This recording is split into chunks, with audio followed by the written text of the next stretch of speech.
காலமாக நம்முள் ஒருவராக பணியாற்றி நம் அனைவர்களுடைய உள்ளத்திலும் இடம் பெற்று இன்று நம்மிடமிருந்து விடைபெற்று ஓய்வு பெற்று செல்லும் சகோதரி இருவருக்கு சகோதரி தங்கம் அவர்கள் அவரோட அடிக்கடி நான் பேசின பழக்கம் இல்லை. ஆனா நிறைய நேரங்களில் அவர்களை நான் பார்த்திருக்கிறேன். அவர் பெயர் மட்டுமல்ல, அவருடைய முகமும் கூட தங்கம் போல்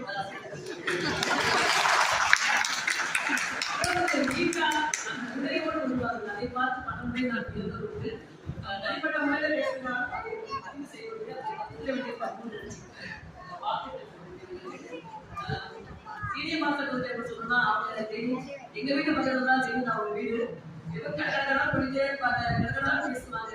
ஆனா பஸ்ல எதுவுமே இருக்காது. ஒரு வெள்ளத்தீத்தனமான ஒரு இருக்கும். ஓய்வு பெற்றாலும் தேனியில நாங்க இருக்கக்கூடிய இடம் பிள்ளைகள் ஒரு இயற்கை கொஞ்சக்கூடிய ஒரு இடம். அதனால அவருடைய ஓய்வு காலம் இயற்கை என்னோடு சேர்த்து மகிழ்ச்சிகரமாக இருக்கிறது சந்தேகமும் கிடையாது. பொதுவா ஒரு துறையில பணியாற்றணும் அப்படின்னா, ஒரு பள்ளி கல்வித்துறையில பணியாற்றணும் அப்படின்னா ஆசிரியர்களுக்கும் மாணவர்களுக்கும் உறவு மட்டும்தான். ஒரு வேளாண்மை துறையில் பணியாற்றினா விவசாயிகளுக்கும் அந்த அதிகாரிகளுக்குமான உறவு மட்டும்தான் இருக்கும். ஒரு கால்நடை துறையில பணியாற்றினா அந்த கால்நடைகளுக்கும் அவர்களுக்குமான உறவு. ஒவ்வொரு துறைகளிலுமே அவர்கள் இருவர்களுக்குமான உறவு தான் இருக்கும். ஆனால் நீதித்துறையில் மட்டும்தான் எல்லா துறைகளையும் கொண்டு வந்து அவர்களுக்கு தீர்வு காணக்கூடிய ஒரு இடமாக இருக்கிறது என்று சொன்னால் அது நீதித்துறை. அந்த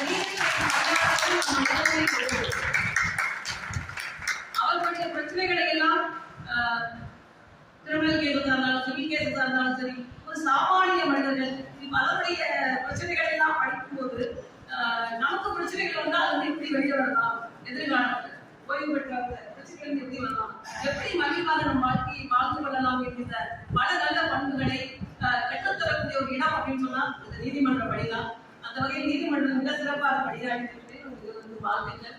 இந்த இடத்துல ஒரு சிறிய கதை கொண்டை நான் பதிவு செய்யலாம் அப்படின்னு நினைக்கிறேன்.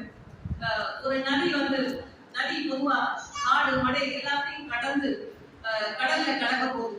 அப்ப ஒரு மரம் கேக்குது, இவ்வளவு நாள் நீ வர வழிய விவசாயிகளுக்கு நிறைய செழுமையை கொடுத்திருக்கிற, அப்புறம் நிறைய பேருடைய தாக்கத்தை எல்லாம் போக்கியிருக்கிற, ஆனா கடைசியில போய் கடல்ல கடக்கிறீங்க, உனக்கு கவலை இல்லையா, உனக்கு கஷ்டமா இல்லையா, நதியிலிருந்து முடிவு பண்றீங்க அப்படின்னு சொல்லி கேட்டுருக்கு. அதுக்கு நதி சொன்னதாம், இது என்னுடைய வாழ்க்கையினுடைய அடுத்த அத்தியாயம், என்னுடைய அடுத்த கட்டம். அந்த வகையில் நதி போல் பயணித்தவர்கள் கடல் என்கின்ற அடுத்த அத்தியாயத்தில் தன்னுடைய வாழ்க்கையை தொடங்க இருக்கிறார்கள். களங்களை விளக்கமாக பிரகாசித்து கடலடைகள் போல் ஆர்ப்பரித்து அந்த சூரிய உதயம் போல் என்றென்றும் பிரகாசித்திருக்க எல்லாம் இயற்கை இறைவன்